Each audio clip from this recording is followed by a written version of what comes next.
Any advice on talking to a library about how to change the contract to get a share of the sync fee? The only way that I think you could possibly get any clout and any wiggle room in a contract, especially if you're kind of new to the business, and you don't have a big name, right? They're not signing you because you're going to be, they're not going to put a big press release around signing you because you don't have a big buzz out there, right?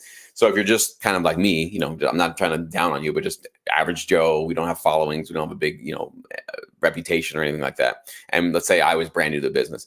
The only way that I would be able to maybe, if the contract says I get 0 sync fee, but they're offering me a consideration fee, I would say, listen, I want to give you back that consideration fee. I'm not interested in that, but I do want to take a cut, 50% of the sync fee of anything that I do get placed that includes a sync fee.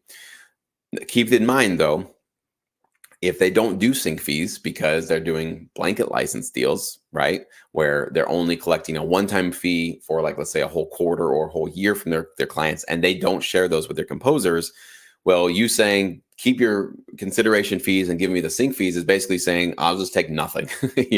I'll take none of your consideration fees, and you guys aren't even collecting sync fees. So you got to make sure you know what their business model is, how they're doing their things. And you can ask them this, like, do you guys do blanket licenses? You guys just do sync fees? You guys do a mix of both? You can ask them these questions, right?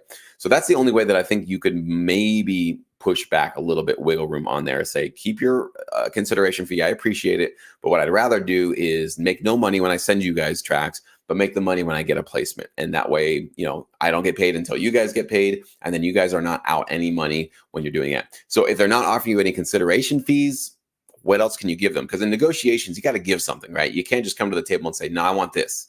You got to give somebody something so they don't feel like they're just getting like screwed, essentially, right? So that they're losing and you just keep winning. So you got to find something that you can give them, maybe a longer term in the contract, or I don't know. You figure that out, how you can basically make their lives better and easier in exchange for them doing that. But don't be surprised if 9 out of 10 times you go for this and they say, sorry, what you see is what you get. This is our standard contract. We send it to all our composers, and we really aren't flexible on these terms.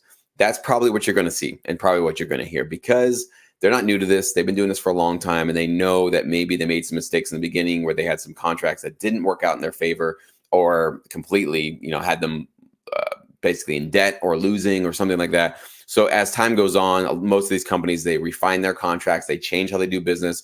I know library owners personally who've told me about this.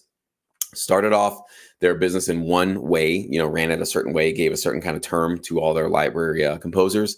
A couple years into the business, realized this is not tenable because now our business model has changed. We're working with different types of clients who pay us in a different way. So we need to actually change this so that the composers can still make money, but we can stay in business. Because guess what? We all want to make money, but if the library goes out of business, who are you getting placements with, right? Who are you going with? So they are still our friends, right? There's a business negotiation going back and forth, but we also got to make sure that they're staying profitable so that we can stay profitable, right? Kind of in that going to that sort of win-win mindset.